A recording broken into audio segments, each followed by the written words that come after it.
please close your eyes, turn around, and count to 9. When you open them, I will be gone. Okay. 9, 8, 7, 6, 5, 4, 3, 2, 1. The Spartans said they were tougher. The Spartans said they would flinch. And they did.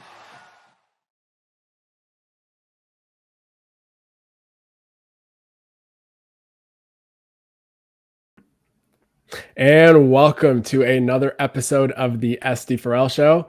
I'm Justin Thind. I'm here with my co-host Matt Sheehan, as always. And today, joining us in his debut on the SD4L Show, we have certified ball knower Maxwell Klitzke joining us. Max, how you doing today? Great, Justin. How are you doing? Good. Matt, I should ask you how you're doing today. We're going to have to get into some discussion on how you spend your free time. Yeah, I guess first I'll tee it off. How's your day?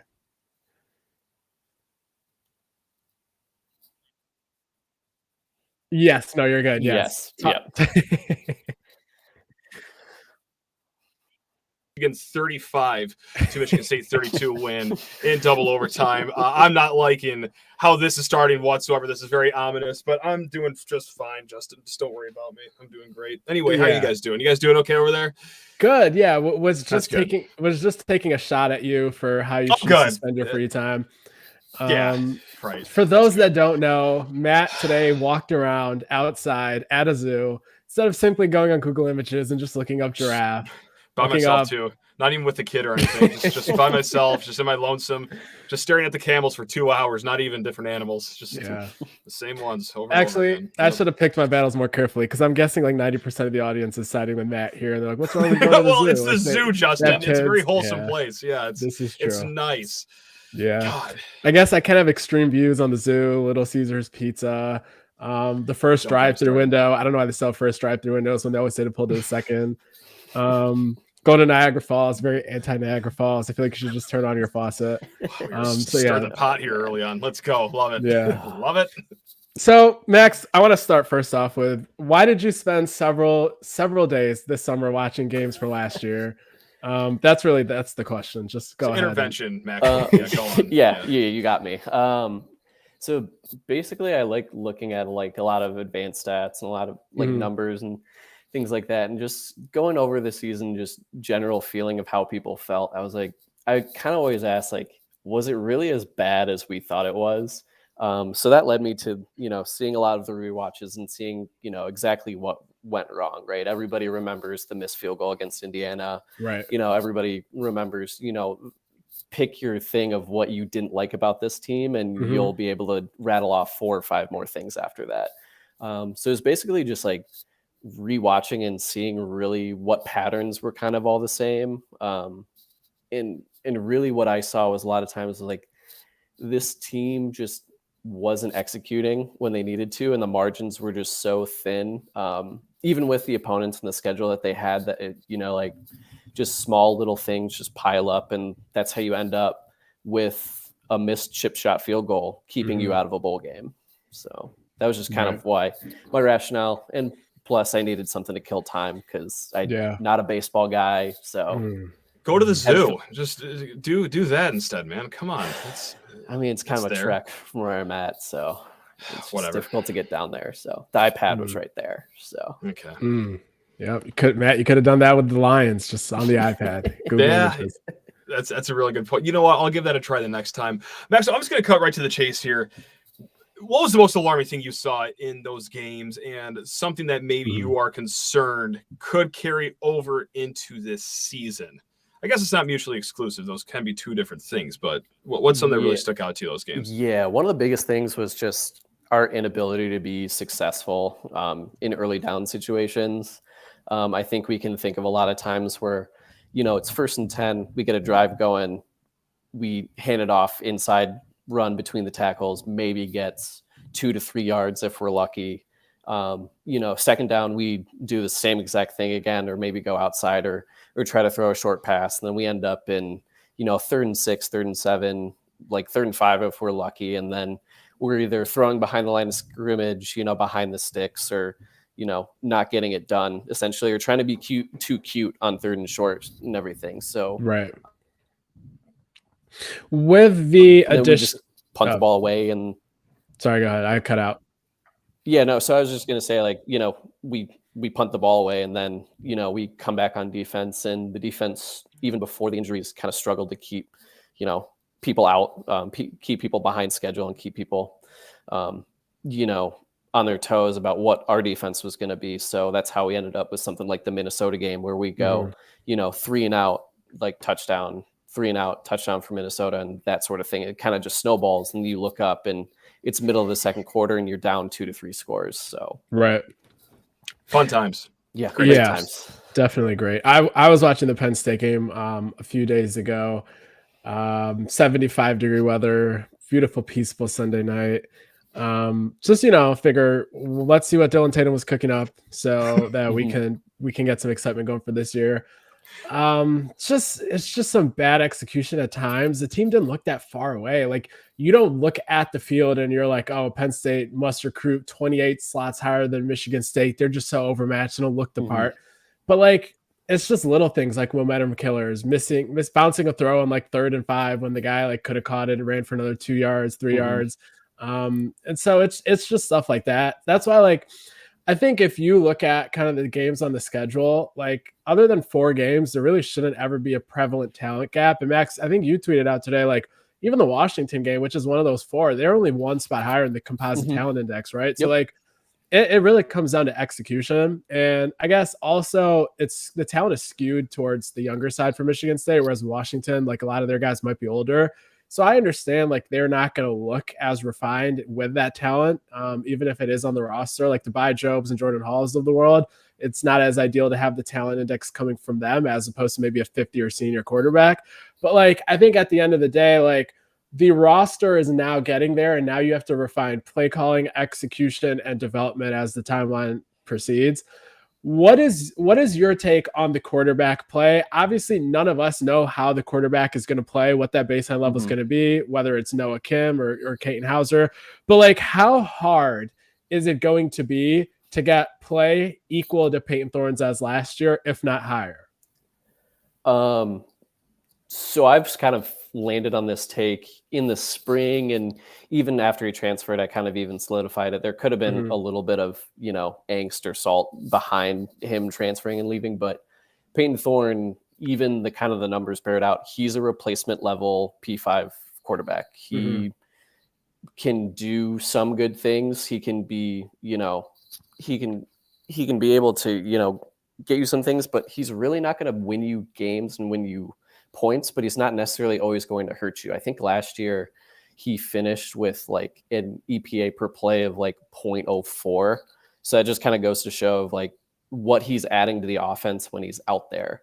And even in terms of like how we did in passing EPA last year, we were, 44th in the country at like 0.08 EPA per play total. That's like the whole entire passing offense. So some of Noah Kim's like bombs are factored into there too, but that's 0.08, and it's like that's 44th in the country out of 133 teams. So you kind of factor that in. It was like, where does that land in the P5? It's, middle of the pack, like average, I would say. And I think at that point in the quarterback battle, I think I said it the first time that I was on with Sheehan, I was very concerned if we decided to roll out with Peyton Thorne again. No doubt. For the fact that we've seen what he's capable of. We know his strengths and his weaknesses, and he really benefits from a good play action game. And we didn't have that last year, and we don't necessarily know for sure how much that running back room's improved. We've been saying, we've kind of been tempering expectations, going like, okay, Nathan Carter's not K9 reincarnated, like Jaron Magum's like going to be good in short distance, but like the rushing game may not be what it was in 2021. Right. So what does that necessarily say? And I think the guys that we have now in Kim and Houser, they can probably bring more to the table in terms of mobility and in terms of just trying to be more of a pure passer and not really relying on that play action game to be successful.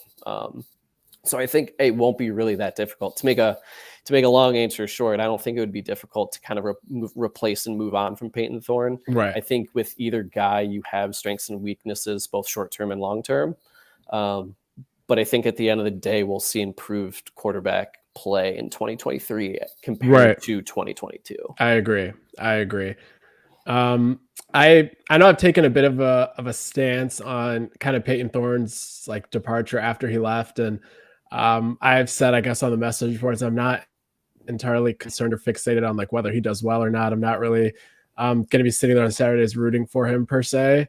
But at the same time, people have to remember, like last year when I was writing for The Athletic, I was adamant that benching him was not like a solution.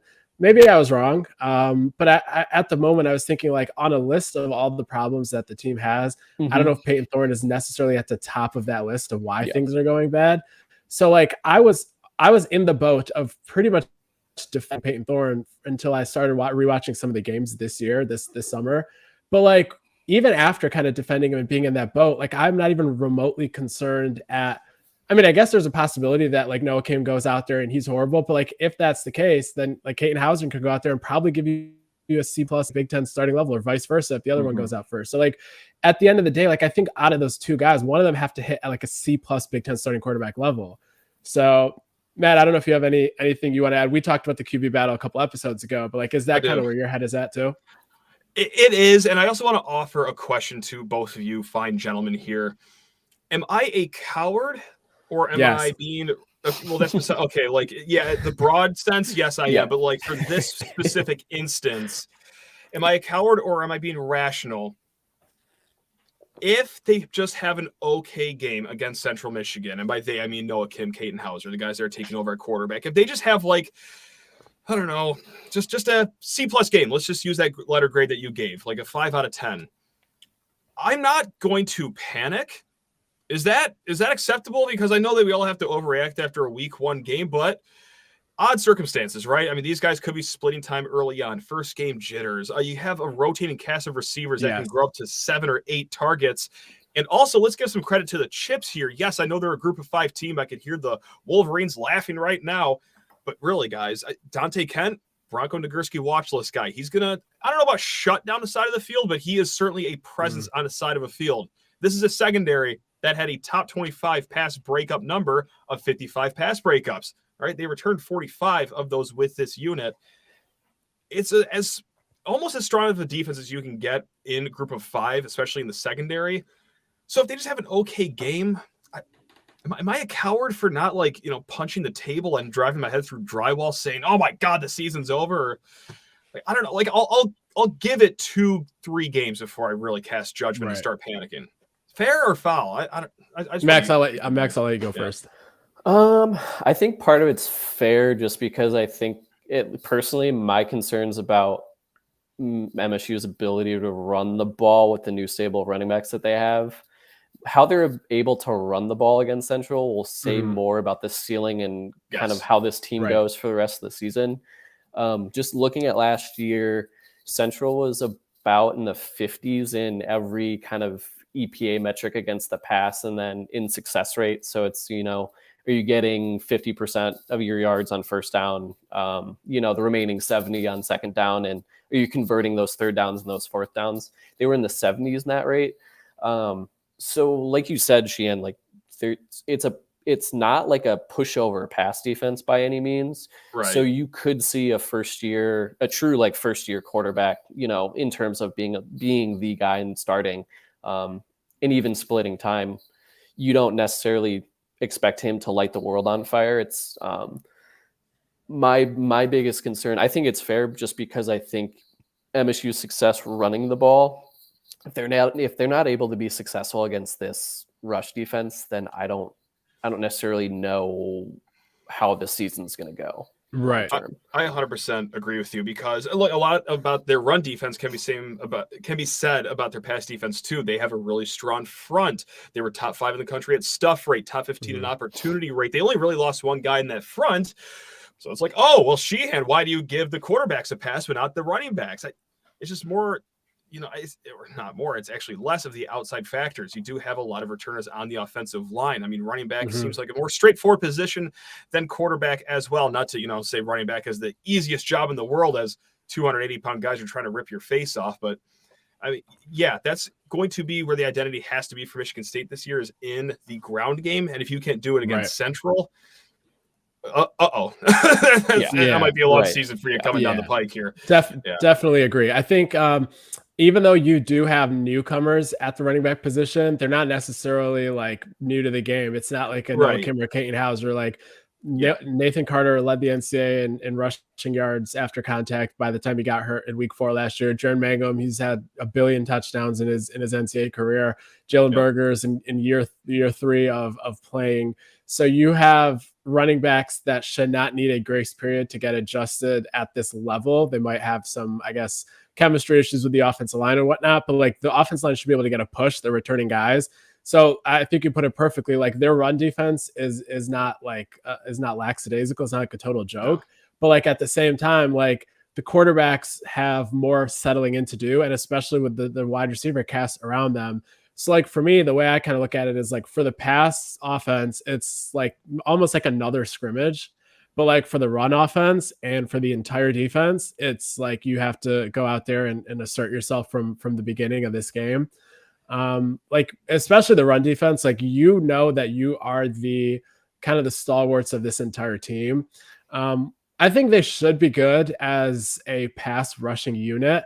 But like if you really boil down like the different molds and archetypes of like these defensive linemen, like both of the defensive ends, like Zion Young and Chris Bogle, like they're more like strong side defensive end, both of them, like even if they're playing on the same side, and like they're built more of like the strong and powerful, not necessarily the quick twitch and get the pressure on the quarterback, unless they're like crumbling the pocket with like a high side rush type of thing. So like you have to have a really good run defensive performance in this game. And then kind of go from there. And I know that the Chips, they obviously have a new quarterback situation as well. They have redshirt sophomore Jace Bauer or redshirt freshman Bert Emanuel Jr. Now, Jace Bauer scares me just because his name is very close to Jack Bauer, the character from 24. Not good. Right. Yeah, that's concerning. Right, for sure. So like that's the only analysis I have on him, but that's not very good. So like that's terrifying. But then, also like at running back, they have a couple guys there. They have Marion Lukes, they have Miles Bailey. So they are going to be replacing Lou Nichols, obviously. So like there's some instability there in their offense that the defense just has to come out and play hard. And then like I said, the running offense as well. And then passing offense, I just hope they get some good gelling time in this game. Yeah, the number one thing that you can panic about is if this defensive front doesn't alter the game drastically against Central Michigan. It's an offensive line. I think they were 81st in sack rate last year in the nation. And usually, hey, Central's a pretty good offensive line unit. I mean, they have brought many offensive linemen to the NFL. Needless to say, it was not the same case last year. So they have a new position coach, but is it going to be enough time to gel with the somewhat new unit they have to replace 2 interior offensive line? But yeah, like, hey, if this defensive front for Michigan State is going to be the strength we all think it is, you got to see that week 1 immediately. So if they're not rushing the passer, if they're not holding CMU to, we'll call it less than 3.3 yards per carry is the number I'll just throw off the top of my head right now. Like maybe you can, look around and be like, oh no, what is our strength then? But again, that's one thing that we can overreact with. I don't want to, certainly not looking to do this, but it's on the menu. It's on the menu. Yeah. Max, I don't know if you had any sort of assertions or assessments after you went through last year's tape, but like one overarching question that I always get hit with anytime I put out, like whether it's a depth chart, whether it's a DB, like position group preview, whether it's like even like season 1 loss records, they're saying like, oh, they got to get rid of the 4-2-5 or they got to stop playing relaxed. The way I kind of look at it is like, it doesn't have as much to do with like what scheme they're choosing to play. It's more so like the execution of it that I put fault on. Like, for example, somebody tweeted at me the other day and they said, we can't have the corners playing 9 yards off the line of scrimmage. But I look at like the Maryland game, for example, where like Scottie kind of almost saw the same thing after the Washington game. And then in both like the Minnesota game, the Maryland game, a few others, he put him at the line. And then you're seeing Amir Speed get absolutely dusted at the line of scrimmage and giving up an 18-yard completion instead of a 12-yard completion. So like if your guys cannot read and react 9 yards deep, they're going to get cooked even more if you put them at the line. So that was my assessment. Maybe I only have selective memory of watching those two games and seeing pressing didn't work. So I was going to run that by you. What is your take on how much of the issue was scheme versus execution of the scheme? And what would you like to see Michigan State do this upcoming season in terms of an alignment or scheme standpoint if you were choosing to kind of run things? Yeah, I would definitely say, like, again, football is a very simple game that people make very complicated. It's about blocking and tackling and about being better than the guy against you. It's, you know, the whole Jimmys and Joes, and then it's better than X's and O's. And we saw issues where guys, for whatever reason, I don't know if it was, you know, in practice teaching or whatever, you know, schemes that have been set in place forever. You know, it's the stuff that Harlan Barnett's like preaching and everything. That stuff's been around forever and it's been successful. And the 4-2-5, even the various iterations of it, have been successful other places. It's not necessarily like a scheme issue. I definitely think there was a lot of, you know, execution issues, and maybe some of that comes down to the techniques that are the main focus in practice. You know, it could be, you know, we're focusing on the wrong things. And I think we saw somewhat of a change, or at least an interesting thing that we noticed was in a lot of practices, you know, players, especially the skill position guys, and even some of the other DBs, they had the red mesh on their hips. And I think somebody asked, you know, it was either you or Stephen Brooks or Corey Robinson from 24/7, like, what are those for? Like, we keep seeing them, like, is that signify a certain thing? And it was to help the DBs train their eyes to be focused on the hips and everything like that. So, you know, maybe we're just caught on the wrong thing fundamentally at times. And it's really easy, you know, these coaches and everything, and even the players, they're not stupid. They've been in this game for decades. So, but anytime somebody gets that level of experience and been doing something for that long, they get really wonky and they focus on, you know, the minute details, and you start to lose the forest in the trees at that point. You know, you're coaching perfection for everything. But sometimes, you know, perfection can be the enemy of good a lot of times too. Yeah. So. And like personally, it's not that I'm looking to absolve like Scottie Hazelton. Like I think you can place blame on him for several things. For example, like in that Ohio State game, I think it was the third touchdown. If one cornerback is playing banjo coverage and the other is looking for a switch release, like that should not happen. Like that's communication, that's coaching, like that shouldn't happen. But like scheme was not like where I came down on there being an issue. Like, first of all, people were wrong for saying he didn't make any adjustments. They played the 4-2-5. I think they played the 3-3-5 a couple of times. They played the 3-4 against Maryland. They played the 4-3 a lot of times against teams that did not have more of a pass-oriented rush. Especially late in the year too. Yes, with injuries and stuff. You got really beefy and went more 4-3. And that's why we saw more of Aaron Brule. Yeah. And we would see him flash and it would be like, why he's, you know, he was one of those guys that we were kind of pointing to and being like, why hasn't he played more in that sense? It's because, like, well, with the way we were aligned, it wasn't always conducive to have him out there.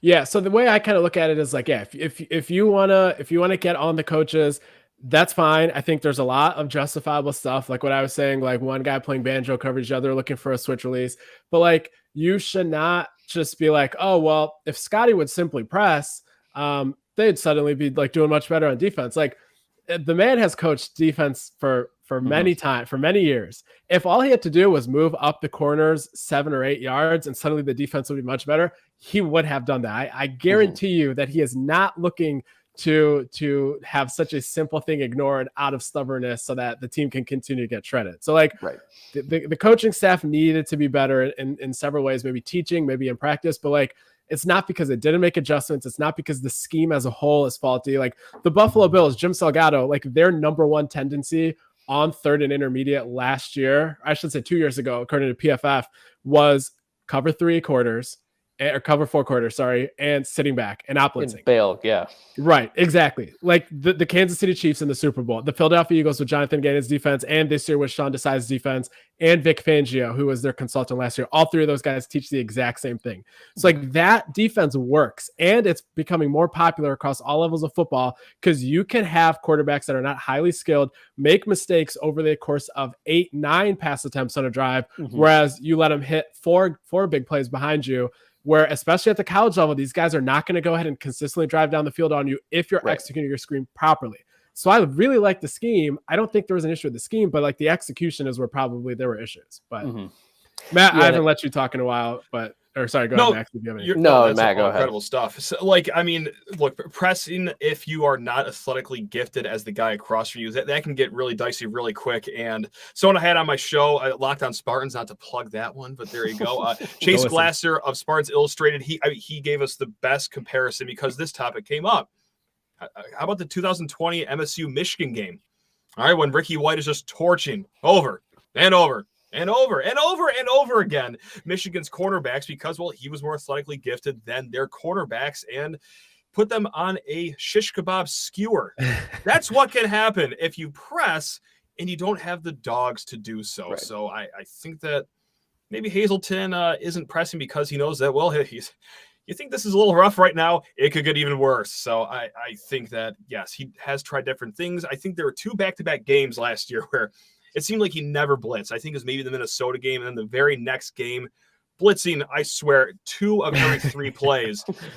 And neither really necessarily worked. It wasn't for lack of trying, to lack for adjustments. So, yes, look, as a diehard Michigan State fan, I'm ready to pound my head through a brick wall if I see the secondary struggle like this one more year. I'm not thrilled with everything that's been happening, but I can at least throw the guy a bone and say, they've been trying. Yeah. I don't know if it makes it better, but it doesn't make it better. Like, I mean, it's misguided anger if it's just like, oh, they're not trying this, not trying that. It's like, well, because it'd be beyond catastrophic. If that's how it went. Yeah, just because the result's the same doesn't mean that, the process to get to the result is the same. Yeah, so. For sure. Yeah. And Space Coyote, who I think everyone knows, like he's a Michigan guy, also a rocket scientist. So smarter than I. He said that like both coordinators, offense and defense, he said that he wasn't actually a fan of, I think he said Jays. And then for Scottie, he didn't really give his own opinion on there, but he said, I will say one thing about both of those guys. He said they got unfair criticism beyond belief last year in terms of not trying anything new or things of that nature. I think that at the end of the day, this year, we'll see. I think they have enough talent in the front 7 to sustain having a young defensive backfield. But I think like last year, it was like tons and tons of stuff going wrong. And you cannot be saying the sentiment louder of, oh, it's just because they were playing back, as opposed to like any other element that was out there in the mix for why they were bad. So I think that pretty much sums up like last year and kind of the pressure expectations coming into this year for Scottie. But any takes for the Central Michigan game? Like, I don't think we're doing predictions. I mean, I guess we can do predictions if you guys want to, but sure. Okay. Yeah, go ahead, Why Matt. not? Now, I think it's going to be a low-scoring game. So if you want me to go straight gambling here, my best bet is the under of 45.5. I did predict it 28-17. So we are getting under there by a half point. Like, we are really cutting it close here. But I just think that both offenses have their limitations, both breaking in new quarterbacks. I mean, the receiver room for Michigan State is just as much of a mystery as it is for Central Michigan. Both defenses, that's where their strengths lie. So I think it'll be a slog, 28-17. I think it'll be a late Central Michigan touchdown. One of those games where you never really feel like MSU's in danger, but boy, you do look at the scoreboard and you're like, would like that to have been a bigger number, but well, that's what we got here. On to Richmond. Max? Yeah, so I was kind of looking around to see, who had this game at what. The line's like minus 14.5. Some places it shifted down to 14. Bill Connolly from ESPN, he does the SP Plus rankings. Yeah. He put out, he expected a 34-11 Michigan win, which would be Michigan State, Max. Michigan State. Sorry. I'm going through my notes quickly here. Apologies. So, winning by 23 sounds pretty good. Obviously, you don't hate that. Sanger and rankings have us winning by about 16 points. And then Parker Fleming, he's at Stats War. He's the one that puts out every Tuesday, the really in-depth, advanced analytic previews. Those are super informative, not only like to see how good teams are at being efficient and EPA per play, but kind of their play style and how they play, how much they rely on being explosive, or if they can sustain, long drives and things like that. He has us by 12. I'm kind of just, for the sheer fact of like vibes and feeling good about the rest of the season, you have to put up points. You have to cover, whether that's, lining up and saying, okay, our offensive line will run through your offensive line because we're just straight up better than you. And I think that's something that Michigan State really has to flex these first 2 weeks, is like, hey, we are more talented. We are better prepared than you are. So we're just going to do what we want to do and not let whatever you think you can do game plan wise dictate what we do. I think we've seen the past couple of years, they want to establish the run and everything, but again, we don't know exactly what that identity for this team is. Are we this big, explosive passing team like we showed at times in 2021 and our only really success on offense in 2022? Or are we kind of more that Michigan, old school Michigan State, Le'Veon Bell year era, where we're just going to run right through you? I do think that Jay tries to play with some of the tools that he has and some of the guys. Like I can definitely see, Alante Brown getting run even in the run game, whether you're using him kind of in that Jay Reed type where you're getting a motion across and running jet sweeps, hopefully not to the near side of the field, because I think all Michigan State fans will keel over if they see that, even if it does work. But for the sheer fact of like vibes and everything, you have to blow Central out and you have to, make it no doubt. I guess to me, one of the things I noticed, I didn't really do a whole game rewatch, but I kind of watched like the first half of the Western game. I even remembered tweeting it out. Like that Western game in 2022 felt like 2018 to 2021 compressed into like a single game with all the stuff and all the shenanigans that we had on. We looked really good, looked really explosive, but then we just kept letting Western hang around. Then they got a big play touchdown. Then we couldn't move the ball and that sort of thing. So it's got to be like a no doubt we're better than this team kind of feeling like we've had in 2021 when Kenneth Walker scored 4 touchdowns, against Northwestern off the jump. So I definitely agree with everything you said there, Max. I've seen some of those numbers too. I referenced this site that kind of has a prediction median, prediction mean of I think an ensemble of about 15 different metric predicting betting site sort of things. They are looking at about Michigan State at 14.8. The line I believe at DraftKings is still 14.5. So like line seems to be right around there. I think personally, I think just like Kenneth Walker is kind of undervalued by Vegas. I think similarly to along those lines, I think Michigan State might be able to get some early value here in some of these spreads with what Nathan Carter would bring. I think if you had to tell me to create a parlay that you think can actually hit, but is also edgy in terms of from an odds perspective, I don't know if this will be offered, at least from the player props perspective, but I'd probably take like Michigan State alt line minus 16.5. Nathan Carter touchdown anytime, Jaron Mangum touchdown anytime, Malik Carr over on his receiving line. I know Matt, we were talking about that earlier today. You had that as well. So like get him going early. I'm looking at 34-17 Michigan State. I think both quarterbacks get in. I think both quarterbacks each have a passing touchdown. And I think Nathan Carter or Jaron Mangum have touchdowns. Malik Carr has a good game. That's where I'm looking at 34-17. Could be completely off. Maybe they win 21-6. But like, who knows? But I think that's kind of where I would be content to see a performance from them as. And any final thoughts here before we wrap this up? Just win. Just get the money line win. I don't care. So yeah, for me, in like the Richmond game, this game only can identify red flags. It can't say this is we're a plus, performing run team. We're a plus pass defense team. Yeah. Kicking those the only green flag that you can come away with. That's it. Yes. That's just wanted to scoot that in there really quick. I just want Jonathan Kim and touchbacks. Right. Yeah. I don't want a They'll- return kick. At all. There will be a lot of touchbacks this year. Lots and lots of We need touchbacks. Yeah. And then Ryan Eckley. Let's see if you can pin one inside of the 10 this game. Or if he can completely stay off the field altogether. Yeah, realistically, I really hope we don't need to use him at all. Yeah. Yeah.